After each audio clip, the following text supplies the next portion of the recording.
حضرت امیر معاویہ رضی اللہ تعالی عنہ مشہور جو روایات ہیں ان کے مطابق سن 7 ہجری میں ایمان لائے، بعض میں 6 ہجری میں بھی آتا ہے، بعض میں 7، لیکن 7 والی روایات ثقہ ہے، اور ایمان کو چھپائے رکھا۔ 1 سال تک تقریباً ایمان کا اظہار کسی کے سامنے نہیں کیا، اور پھر 1 سال کے بعد سیدنا امیر معاویہ رضی اللہ تعالی عنہ نے اپنے ایمان کا اظہار فتح مکہ کے موقع پر کیا۔ باقی حضرت امیر معاویہ رضی اللہ تعالی عنہ کی سیرت طیبہ، آپ کا حضور صلی اللہ علیہ وسلم کے ساتھ تعلق، جو خاندانی تعلق تھا، وہ یہ تھا کہ حضرت امیر معاویہ رضی اللہ تعالی عنہ کی بہن سیدہ ام حبیبہ رضی اللہ تعالی عنہ یہ حضور صلی اللہ علیہ وسلم کے نکاح میں تھی، یعنی حضور صلی اللہ علیہ وسلم کے نسبتی بھائی بھی تھے، اور حضور صلی اللہ علیہ وسلم کے ہم زلف بھی تھے۔ ہم زلف کہتے ہیں ہماری زبان کے اندر سانڈو کو، کہ ایک ہی باپ کی 2 بیٹیاں، ایک حضور کے گھر اور ایک حضرت امیر معاویہ رضی اللہ تعالی عنہ کے گھر، تو حضور کے ہم زلف بھی ہیں اور حضور کے برادر نسبتی، حضور کے سالے بھی ہیں، کہ حضرت معاویہ کی بہن ابو سفیان رضی اللہ تعالی، حضرت معاویہ کی بہن اور ابو سفیان کی بیٹی سیدہ ام حبیبہ رضی اللہ تعالی عنہ، یہ حضور صلی اللہ علیہ وسلم کی بیوی یعنی ازواج مطہرات میں سے ہیں، امہات المؤمنات میں سے ہیں۔ اور سیدنا امیر معاویہ رضی اللہ تعالی عنہ حضور صلی اللہ علیہ وسلم سے بے پناہ محبت فرماتے، آپ صلی اللہ علیہ وسلم بھی حضرت معاویہ سے محبت فرماتے۔ ایک موقع پر روایات میں آتا ہے کہ حضرت معاویہ رضی اللہ تعالی عنہ بیٹھے ہوئے تھے، آپ کی بہن جو حضور کی بیوی تھیں سیدہ ام حبیبہ رضی اللہ تعالی عنہ، وہ آپ کا سر دیکھ رہی تھیں، یوں جیسے سر میں مالش کی جاتی ہے، سر کو دیکھا جاتا ہے، تو آپ کا سر دیکھ رہی ہیں۔ حضرت معاویہ بیٹھے ہیں، حضرت ام حبیبہ سر دیکھ رہے ہیں، تو حضور صلی اللہ علیہ وسلم تشریف لائے، تو فرمایا کہ ام حبیبہ سے فرمایا کہ کیا تم اپنے بھائی سے محبت کرتی ہو؟ فرمایا جی یا رسول اللہ، میں اپنے بھائی سے محبت کرتی ہوں۔ حضور نے فرمایا ام حبیبہ میں بھی تمہارے بھائی سے محبت کرتا ہوں۔ تو حضور صلی اللہ علیہ وسلم نے یوں حضرت معاویہ کے ساتھ محبت کا اظہار فرمایا۔ پھر حضرت امیر معاویہ رضی اللہ تعالی عنہ بارگاہ نبوت کے اندر جو مرتبہ حضرت معاویہ کو ملا وہ چند صحابہ کے حصے کے اندر آیا، اور وہ مرتبہ تھا کتابت وحی کا، کہ اللہ تعالیٰ نے حضرت معاویہ رضی اللہ تعالی عنہ کو کاتب وحی کے منصب پر فائز کیا۔ ابن عباس رضی اللہ تعالی عنہ کو حضور صلی اللہ علیہ وسلم نے فرمایا کہ جاؤ معاویہ کو بلا کر لاؤ۔ روایت میں آتا ہے کہ حضور نے ابن عباس رضی اللہ تعالی عنہ کو فرمایا کہ جاؤ معاویہ کو بلا کر لاؤ۔ پھر حضرت معاویہ رضی اللہ تعالی عنہ کو حضرت ابن عباس بلا کر لائے، تو حضور صلی اللہ علیہ وسلم نے پھر حضرت معاویہ سے فرمایا کہ معاویہ یہ اللہ کی طرف سے جو وحی آئی ہے اس کو لکھو۔ پھر حضرت معاویہ رضی اللہ تعالی عنہ نے قرآن کریم کو لکھا، تو کاتب وحی ہونا یہ بھی حضرت معاویہ رضی اللہ تعالی عنہ کے حصے کے اندر آیا۔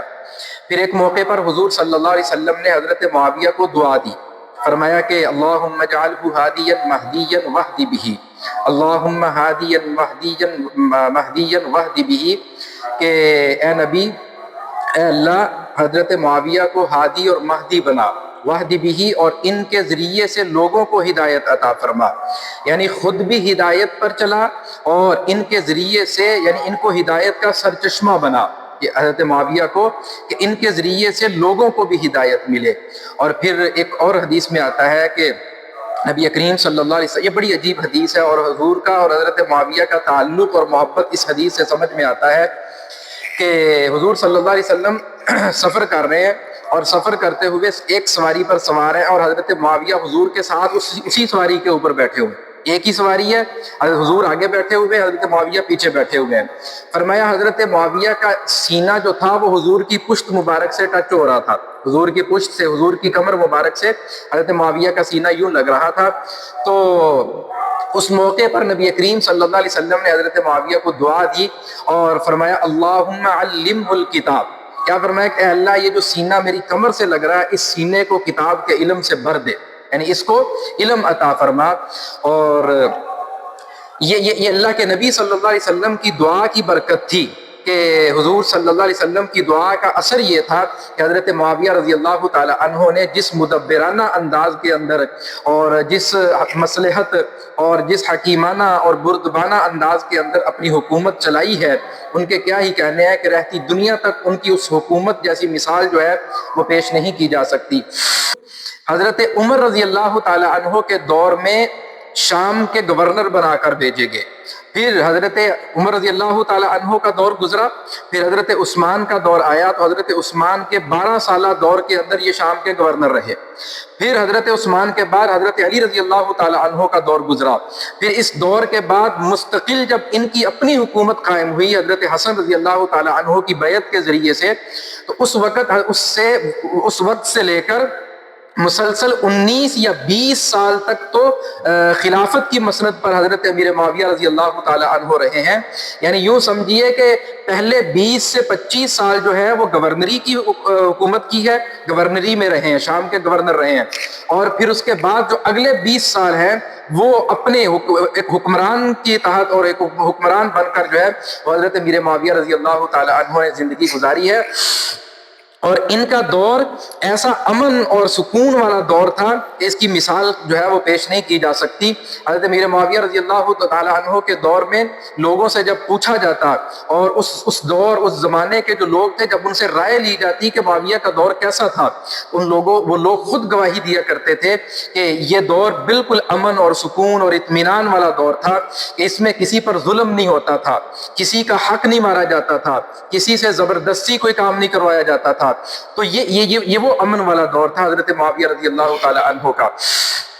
میرے حضرت معاویہ رضی اللہ تعالی عنہ کو اللہ تعالیٰ نے ایک صفت عطا فرمائی تھی کہ یہ انتہائی بردبار تھے، انتہائی برداشت والے، انتہائی بردبار، اتنے کہ ایک حدیث میں نے ایک عالم سے سنی ہے، کہیں پڑھی نہیں ہے میں نے، ایک مستند عالم سے سنی ہے، ایسے مستند عالم کہ جن کی بات کو آگے بیان کیا جا سکتا ہے۔ تو وہ فرمانے لگے کہ ایک حدیث پاک میں آتا ہے کہ حضور صلی اللہ علیہ وسلم نے فرمایا کہ احلم امتی معاویہ، کہ میری امت کا سب سے زیادہ حلم والا، برداشت والا وہ معاویہ ہے۔ یعنی حضور صلی اللہ علیہ وسلم فرما رہے ہیں کہ میری امت کا جو سب سے زیادہ حلم والا بندہ ہے وہ معاویہ ہے، اور اس کے ثبوت جو ہیں وہ ان کی زندگی کے اندر بھی ملتے ہیں۔ ایک موقع پر حضرت معاویہ رضی اللہ تعالی عنہ نے ایک شخص کو 500 دینار بھیجے، ایک شخص کے لیے 500 دینار بھیجے۔ تو عام شخص کا، حضرت معاویہ حکمران ہے، بادشاہ ہے اپنے وقت کے اور خلیفہ ہیں، اور عام بندہ تھا، اس کو 500 دینار بھیجے۔ تو اس بندے نے اپنے بیٹے سے کہا کہ یہ دینار لے جاؤ اور جا کر حضرت معاویہ کے منہ پہ مار دو، جا کر حضرت معاویہ کے منہ پر مار دو۔ اب کسی بادشاہ، کسی وزیر، کسی حکمران کے منہ پر کوئی چیز مارنا کیا خیال ہے، یہ کوئی معمولی سی بات ہے؟ تو اور ساتھ اپنے بیٹے کو قسم دی، کہا کہ تجھ کو قسم ہے کہ تو مار کے آئے گا، ایسا نہ ہو کہ میرے سامنے کہہ کے چلا جائے کہ مار دوں گا، اتنے جا کے تو حکمران کو ڈر جائے تو کہ میں نہیں مارتا، ٹھیک ہے نا۔ اب وہ صاحب کا جو بیٹا تھا وہ گیا، اس نے جا کر حضرت معاویہ سے کہا کہ امیر المؤمنین، میرے والد نے مجھ کو یہ قسم دی ہے کہ تو نے یہ 500 دینار جو ہے، اب 500 دینار کتنی بڑی رقم ہے، آج کے کروڑوں روپے بنتے ہیں دینار، ٹھیک ہے نا، درہم نہیں دینار ہے، اور دینار سونے کا ہوتا ہے۔ 500 دینار حضرت معاویہ دے رہے ہیں اس کو، اور وہ آگے سے کیا کہہ رہا ہے، جاؤ جا کے حضرت معاویہ کے منہ پر مار دو۔ تو بیٹے نے آ کر یہی سارا واقعہ حضرت معاویہ کے سامنے عرض کر دیا اور کہا کہ امیر المؤمنین، میرے باپ نے مجھ کو قسم دی ہے کہ حضرت معاویہ کے منہ پر جو ہے وہ مار کر آنا۔ تو حضرت معاویہ رضی اللہ تعالی عنہ نے یوں اپنے ہاتھ جو تھے وہ یوں اپنے چہرے پر رکھ لیے، یوں اپنے چہرے پر رکھے اور یوں ہاتھ چہرے پر رکھ کر فرمایا کہ تم اپنے باپ کی دی ہوئی قسم کو پورا کر لو، یعنی مار دو، کوئی بات نہیں، لیکن ساتھ ہی فرمایا اپنے چچا کی بھی ذرا رعایت کر لینا۔ کیا مطلب ہے کہ اپنے چچا کی بھی رعایت کر لینا، بھی ہوں تینوں اجازت دے دیتی ہے تو ایڈی زور کے بھی نہ ماری، ٹھیک ہے نا۔ تو مطلب کیا تھا کہ اپنے باپ کی دی ہوئی قسم کو بھی پورا کر لو تاکہ تمہاری قسم نہ ٹوٹے، اور اپنے چچا کی بھی رعایت کرنا کہ اتنی زور سے نہ مار۔ تو یوں ہاتھ رکھ لیے، اس کی قسم پوری ہو گئی، اور پھر اس کو کہا کہ اچھا ٹھہرو، بات سنو، وہ 500 درہم تھے، 500 درہم اور ساتھ ملائے، کہا اب 1000 درہم ہے، اب یہ جا کر اپنے باپ کو پیش کرنا۔ یعنی یوں سمجھیے کہ اس کی اس بدتمیزی کا صلہ کیسے دیا جا رہا ہے، اخوت کے ساتھ، بھائی چارے کے ساتھ، محبت کے ساتھ۔ ہدیہ جو پہلے بھیجا تھا اس کو دگنا کر کے بھیج دیا. یہ نہیں کہا کہ بھئی تم تو جو ہے وہ بادشاہ وقت کے خلاف اور خلیفہ وقت کے خلاف جو ہے وہ اس طرح کی بدتمیزی کر رہے ہو اور یہ کہہ رہے ہو, یہ نہیں. تو یہ اللہ کی طرف سے حضرت معاویہ کے اندر یہ صفت تھی کہ اللہ نے ان کو حلیم بنایا تھا, بردبار بنایا تھا, برداشت کرنے والے تھے کہ بڑے بڑے معاملات کو چھوٹی چھوٹے جو ہے وہ مطلب کہ اس کو چھوٹی سی بات سے اس کو حل فرما دیا کرتے تھے. ایک موقع پر حضرت معاویہ رضی اللہ تعالی عنہ سے کسی نے پوچھا, کہا کہ امیر المؤمنین آپ کا اتنا لمبا دور حکومت ہے, اتنا لمبا 20 سال پر محیط آپ کا دور حکومت, تو آپ کے دور کے اندر جو ہے وہ آپ نے یہ کیسے گزارا, اور ایسا دور کہ اس کی مثال بھی ہمیں تاریخ کے اندر نہیں ملتی, ٹھیک ہے نا, اور ایسا دور ہے. اس شخص نے آ کر کہا کہ ہم نے آپ کے دور میں سکون, اطمینان اور محبت اور بھائی چارہ اور جو ہے وہ ہر طرح سے جو ہے وہ سکون, وہ چاہے معاشی اعتبار سے ہو چاہے فلاحی اعتبار, ہر اعتبار سے پوری قوم کے اندر اور پورے جو ہے وہ سلطنت کے اندر جو ہے وہ امن اور سکون ہے. تو آپ نے یہ کیسے کیا, یعنی حکومت کے اس عہدے پر بیٹھ کر آپ نے یہ سکون اور اطمینان اپنی رعایا کو کیسے دیا ہے؟ تو حضرت معاویہ رضی اللہ تعالی عنہ نے فرمایا کہ بھئی میں رشتوں کی رسی کو ٹوٹنے نہیں دیتا ہوں. یہ بڑا اہم اصول ہے. اگر انسان اپنی زندگی میں اس اصول کو اپنا لینا, اللہ کی قسم کبھی زندگی کے اندر کوئی مشکل نہ آئے بندے کو. کہا میں رشتوں کی رسی کو ٹوٹنے نہیں دیتا ہوں, مضبوطی سے تھام کے رکھتا ہوں. کیا مطلب ہے اس بات کا؟ مطلب یہ ہے, فرمایا کہ جب کوئی رشتہ مجھ سے دور ہونے لگتا ہے, مجھ سے جو ہے وہ رسی کو کھینچنے لگتا ہے, فرمایا میں اپنی طرف سے رسی کو ڈھیلا چھوڑ دیتا ہوں, اپنی طرف سے رسی کو ڈھیلا چھوڑ دیتا ہوں کہ یہ رشتہ ٹوٹے نہیں. اور فرمایا جب کوئی زیادہ قریب آنے لگتا ہے, میں اپنی طرف سے رسی کو کھینچ لیتا ہوں کہ یہ بہت ہی نہ سر پہ چڑھ جائے. بات سمجھ آ رہی کہ نہیں؟ تو یہ خاندانی اصول اور ایک معاشرے کا ایک اصول ہے جو حضرت معاویہ رضی اللہ تعالی عنہ نے اپنایا کہ میں رشتوں کی رسی کو ٹوٹنے نہیں دیتا ہوں, ٹھیک ہے نہیں, کہ نہ کسی کو بہت زیادہ اور نہ کسی کو ٹوٹنے دینا ہے, نہ کسی کو دور جانے دینا ہے. تو یہ جو میانہ روی ہے, یہ جو ہے وہ یوں سمجھ لیجئے کہ یہ جو اعتدال ہے, تو اس اعتدال کے ساتھ حضرت معاویہ رضی اللہ تعالی عنہ نے حکومت کی ہے. اور پھر اسی حکومت کے اندر حضرت معاویہ رضی اللہ تعالی عنہ کو اللہ نے ایک اور جو صفت عطا فرمائی تھی, وہ یہ تھی کہ اللہ نے ان کو جو ہے وہ بے انتہا سخاوت عطا فرمائی تھی. حضرت معاویہ رضی اللہ تعالی عنہ کو انتہا درجے کے سخی تھے. آپ اندازہ لگائیں کہ حضرات حسنین کریمین, ٹھیک ہے نا, حضرت علی رضی اللہ تعالی عنہ کے انتقال کے بعد جب حضرت حسن نے حضرت میر معاویہ کے ہاتھ پر بیعت کی اور خلافت حضرت معاویہ کو سونپ دی کہ آپ ہم سب کے حکمران ہیں اور آپ ہی خلیفہ وقت ہیں, تو اس وقت سے لے کر اپنی موت تک فرمایا ان دو شہزادوں کا, حسن و حسین کا جو وظیفہ اور جو ہدیہ سالانہ مقرر کیا تھا وہ 10 لاکھ درہم تھے. 10 لاکھ درہم سالانہ حضرت معاویہ رضی اللہ تعالی عنہ حضرات حسنین کریمین کو دیا کرتے تھے. اسی طرح جو صحابہ کرام تھے ان پر خرچ کیا کرتے تھے. اسی طرح جو ازواج مطہرات تھیں ان پر بھی جو ہے وہ خرچ کیا کرتے تھے. تو اللہ تعالیٰ نے حضرت معاویہ رضی اللہ تعالی عنہ کو جس طرح جو ہے وہ بردباری عطا کی تھی, اسی طرح اللہ نے حضرت معاویہ رضی اللہ تعالی عنہ کو سخاوت بھی عطا کی تھی. یہ حضرت معاویہ رضی اللہ تعالی عنہ کی زندگی کے وہ پہلو ہیں جو عام طور پر بیان نہیں کیے جاتے. ہوتا کیا ہے, جیسے ہی رجب آیا تو حضرت معاویہ کا ذکر آیا. اب معاویہ کے ذکر کے اندر جو ہے وہ جنگ صفین کو ذکر کر دیا, اختلافات کو ذکر کر دیا, ادھر ادھر کی چیزوں کو ذکر کر کے بس وہ وقت گزار دیا جاتا ہے. اصل جو ان کی زندگی ہے اس زندگی کو کبھی بیان نہیں کیا جاتا. نہ ہم خود پڑھنے کی کوشش کرتے ہیں, نہ ہم خود اس کی چھان بین کی کوشش کرتے ہیں کہ آخر حضرت معاویہ رضی اللہ تعالی عنہ نے حضرت عمر کے دور کے اندر شام کی گورنری کی ہے, حضرت عثمان کے دور کے اندر شام کی گورنری کی ہے, حضرت علی کے دور میں شام کی گورنری کی ہے, حضرت حسن کے دور میں شام کی گورنری کی ہے. پھر حضرت حسن نے بیعت کر کے حضرت معاویہ کو خلیفہ بنا دیا, ان کو جو ہے حکمران وقت مقرر کر دیا. پھر 19 سے 20 سال حکمران بن کر زندگی گزاری ہے. اب ظاہری سی بات, اتنا لمبا عرصہ گزر رہا ہے اور کبھی ان کے خلاف کوئی عدم اعتماد نہیں لے کر آیا, کبھی ان کے خلاف جو ہے وہ کسی نے کوئی جو ہے آواز کو بلند نہیں کیا, کبھی ان کے خلاف. حضرت عمر کے دور میں شام کے گورنر ہیں. حضرت عمر ایک دفعہ دورے پر, حضرت عمر رضی اللہ تعالیٰ عنہ کا دور جو تھا نا, یہ بڑا سنہری دور تھا اسلام کا, حضرت عمر کا, اس کے تو کیا ہی کہنے ہیں. تو حضرت عمر رضی اللہ تعالی عنہ نے اپنے دور حکومت کے اندر, اپنے دور خلافت میں ایک اصول بنایا تھا, اور وہ اصول کیا تھا کہ کوئی بھی گورنر کسی بھی علاقے کے اندر ہو، کوئی گورنر باریک کپڑے نہیں پہنے گا. اس زمانے میں باریک کپڑے وہ بڑے قیمتی کپڑے ہوتے تھے، تو کوئی گورنر باریک کپڑے نہیں پہنے گا. کوئی گورنر جو ہے وہ اپنے گھر کے باہر سائبان جو ہے وہ نہیں لگائے گا، یعنی جس سے لوگوں کو حکمران کی پہچان ہو. اپنے جو ہے وہ اپنی مسند اور اپنے گھر اور اپنے جو ہے وہ دفتر کے سامنے کوئی سائبان جو ہے وہ نہیں بنائے گا. تو حضرت معاویہ رضی اللہ تعالی عنہ کو شام کا گورنر بنا کر بھیجا حضرت عمر رضی اللہ تعالی عنہ نے. ایک موقع پر حضرت عمر خود وہاں کا دورہ کرنے کے لیے گئے، شام کا دورہ کرنے کے لیے گئے. یہ شام حضرت عمر رضی اللہ تعالی عنہ کے دور میں فتح ہوا تھا. جب فتح ہوا تو حضرت معاویہ کو بھیج دیا وہاں پر. تو حضرت عمر رضی اللہ تعالی عنہ سے کسی نے کہا کہ ذرا دیکھیے حضرت معاویہ نے جبہ کتنا مہنگا پہنا ہوا ہے، باریک پہنا ہوا ہے، آپ نے تو پابندی لگائی ہوئی ہے. تو حضرت معاویہ نے یہ باریک جبہ جو ہے وہ پہنا ہوا ہے، اور دیکھیں انہوں نے اپنے گھر کے باہر جو ہے وہ سائبان بھی جو ہے وہ بنایا ہوا ہے ایک پہچان کے لیے. اس زمانے کے اندر یہ بادشاہوں اور حکمرانوں کی جو ہے وہ یہ ایک پہچان ہوتی تھی. تو کہا کہ یہ دیکھیے یہ تو آپ کے اصول اور آپ کے بنائے گئے اس ضابطے کی خلاف ورزی ہو رہی ہے، یہاں پر حضرت معاویہ خلاف ورزی کر رہے ہیں. تو حضرت عمر رضی اللہ تعالی عنہ نے حضرت معاویہ سے پوچھا، کہا کہ معاویہ یہ کیا ماجرا ہے؟ تو حضرت معاویہ رضی اللہ تعالیٰ عنہ نے اپنا وہ اوپر والا جو جبہ تھا وہ یوں پیچھے ہٹایا، فرمایا امیر المؤمنین دیکھ لیجئے، جو سادہ لباس میری رعایا پہنتی ہے معاویہ نے بھی وہی لباس پہنا ہوا ہے. جو سادہ لباس، موٹا لباس رعایا پہنتی ہے، معاویہ نے بھی وہی سادہ لباس، عام سا لباس پہنا ہوا ہے.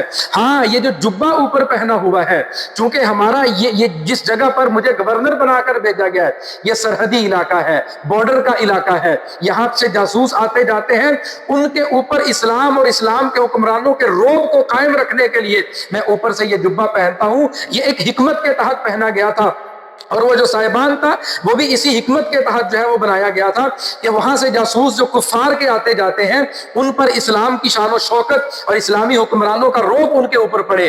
حضرت عمر رضی اللہ تعالی عنہ نے فرمایا کہ معاویہ تم نے بڑا اچھا کیا، معاویہ یہ جو تدبیر تم نے اختیار کی اور یہ جو حکمت تم نے جس حکمت سے یہ عمل کیا ہے. حضرت عمر تعریف کر رہے ہیں، فرمایا معاویہ تم نے بڑا اچھا کام کیا ہے. یعنی یہ لازمی ہے کہ کفار کے اوپر اسلام کا اور مسلمانوں کا رعب ہو اور دبدبہ ہو. تو اسی کے تحت حضرت معاویہ، تو یہ حضرت معاویہ کے وہ سنہری جو ہے وہ ادوار ہیں، یہ وہ دور ہے کہ جس میں حضرت عمر بھی حضرت معاویہ پر اعتماد کر رہے ہیں، حضرت عثمان بھی حضرت معاویہ پر اعتماد کر رہے ہیں، خود حضرت علی بھی حضرت معاویہ پر اعتماد کر رہے ہیں. پھر حضرت معاویہ کا اپنا دور ہے، پوری کی پوری رعایا جو ہے وہ حضرت معاویہ کے دور کے اندر سامنے بیٹھی ہوئی ہے، اور کوئی جو ہے ان پر انکار نہیں کر رہا. بلکہ ایک موقع پر ایک روایت میں آتا ہے، فرمایا کہ ایک دن حضرت معاویہ یوں جمعہ پڑھانے کے لیے ممبر پر تشریف لائے. تو ممبر پر تشریف لاتے ہی حضور حضرت معاویہ نے کیا فرمایا؟ فرمایا کہ یہ مال میرا مال ہے، یعنی کہ یہ جتنی بھی دولت ہے یہ میری ہے، یہ جتنا بھی فے کا یعنی کہ جو جہاد سے حاصل ہونے یہ سارا کا سارا میرا ہے، اور حکومت میری ہے، ہم جس کو چاہیں دیں جس کو چاہیں نہ دیں. اب جب یہ بات ظاہری طور پر تو اسلامی اصولوں کے خلاف ہے، ٹھیک ہے نا، کہ جو جہاد سے آنے والا مال ہے وہ کسی حکمران کا تو نہیں نہ ہوتا، وہ تو پوری رعایا کا ہوتا ہے، سب کے اندر تقسیم ہوتا ہے. حضرت معاویہ کیا کہہ رہے ہیں کہ بھئی یہ مال میرا مال ہے، یہ فے میرا فے ہے، میں جس کو چاہوں دوں جس کو چاہوں نہ دوں. بظاہر جو ہے وہ یہ اسلامی نقطہ نظر کے خلاف نظر آتا ہے. حضرت معاویہ نے خطبے کے اندر یہ بات کی، اور خطبے کے اندر بات کر کے چلے گئے، گھر چلے گئے. دوسرا جمعہ آیا، پھر آپ نے خطبے کے اندر یہی بات کی. تیسرا جمعہ آیا، پھر آپ نے خطبے کے اندر یہی بات کی.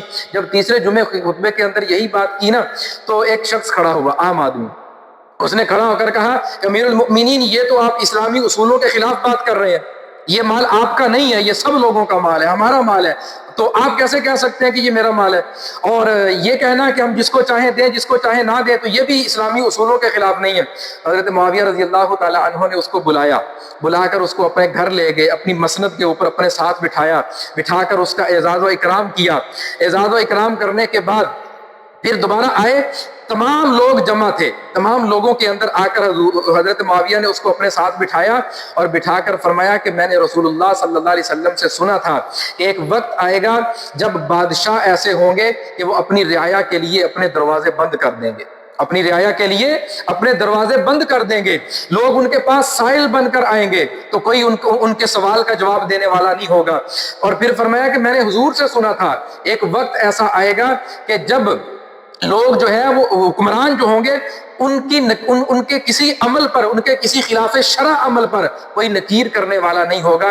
یعنی حکمران جو مرضی کرتے رہیں، کوئی ان کو روکنے والا، کوئی ان کو پوچھنے والا، کوئی ٹوکنے والا نہیں ہوگا. حضور نے یہ فرمایا کہ میری امت میں ایک وقت ایسا آئے گا.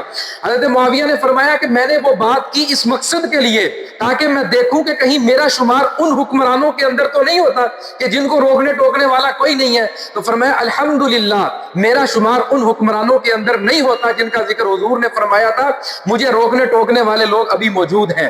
تو یوں حضرت معاویہ رضی اللہ تعالی عنہ نے اس کو داد دی، اس کا اعزاز اور اس کا اکرام کیا. تو بات عرض کرنے کا مقصد یہ ہے اتنا لمبا دور 40 سے 45 سال پر حکمرانی کا دور ہے حضرت معاویہ کا، کوئی نکیر نہیں ہے. بڑے بڑے صحابہ موجود ہیں، خود حضرت حسین آخر تک، حضرت معاویہ کے وفات تک حضرت حسین زندہ ہے. کسی عمل پر حضرت حسین رضی اللہ تعالی عنہ نے نکیر نہیں کی. کسی عمل پر حضرت حسین رضی اللہ تعالیٰ عنہ نے جو ہے وہ عدم اعتماد کا اظہار نہیں کیا وہاں پر حضرت معاویہ رضی اللہ تعالیٰ عنہ کے خلاف. اس کا مطلب ہے ان کی زندگی سنتوں والی زندگی تھی، اتباع رسول والی زندگی تھی. ان کی حکمرانی اسلامی اصولوں کے عین مطابق تھی. اگر نہ ہوتی اللہ کی قسم حضرت حسین کبھی گھر میں نہ بیٹھتے. یزید نے جب اسلامی اصولوں کو توڑا ہے، حضرت حسین نکلے ہیں کہ نہیں نکلے ان کے خلاف؟ جب یزید نے اسلامی اصولوں کو توڑا ہے حضرت حسین ان کے خلاف نکلے ہیں، جہاد کیا ہے، ان سے لڑے ہیں جا کر. حضرت معاویہ کے خلاف اگر نہیں نکلے تو یہ حضرت حسین کے اعتماد کی نشانی ہے کہ حضرت حسین کو جس طرح حضرت عمر کو حضرت معاویہ پر اعتماد تھا، حضرت عثمان کو اعتماد تھا، حضرت علی کو اعتماد تھا، اسی طرح حسن و حسین نے بھی حضرت معاویہ رضی اللہ تعالی عنہ پر اعتماد کیا. یہ اسی اعتماد کی دلیل اور اسی اعتماد کی علامت ہے. اور پھر ان سب سے بڑھ کر خود جناب نبی کریم صلی اللہ علیہ وسلم نے کس قدر حضرت معاویہ پر اعتماد کا اظہار کیا. اللہ تعالی ہم سب کو عمل کی توفیق عطا فرمائے. بس ٹھیک ہے، سنتیں ادا کر لیں.